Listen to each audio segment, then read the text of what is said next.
Yeah, I wanted to follow up on a couple of the budget items that I reviewed. So there's $5 million that's not proposed to do inspections. And those of us who have rural landscapes, and insurance is a big issue, obviously, for people who live in high fire severity zones. So what's the methodology by reducing that $5 million we could actually do some inspections?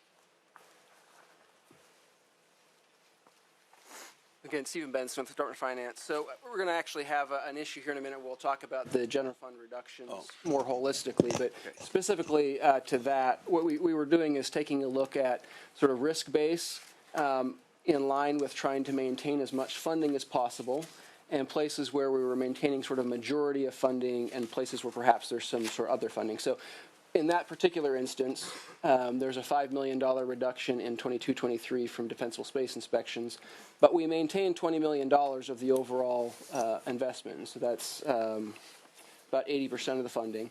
And there is some base funding in CAL FIRE's budget for defensible space inspections as well. So it was an area where, while we completely appreciate the importance of that, and we don't in any way want to undermine that, but it was an area where, based on other funding and sort of taking a risk approach across programs, where we felt there was an ability to take a small amount to try and help balance the reduction and still maintain that program largely intact. Well, one of the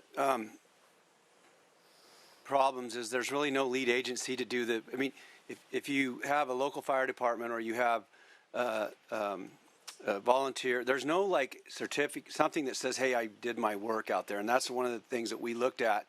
And actually, I think it might have been Senator Eggman. Somebody ran a bill that actually required that. I can't remember who ran the bill, to try to like get a certificate so that you could go to your homeowner's insurance plan and say, hey, look, we've done everything we can do according to CAL FIRE, and there's no place to really get that. And that's something that really needs to happen, because people are getting priced out of their homes with insurance in not just rural areas, but urban areas of California as well.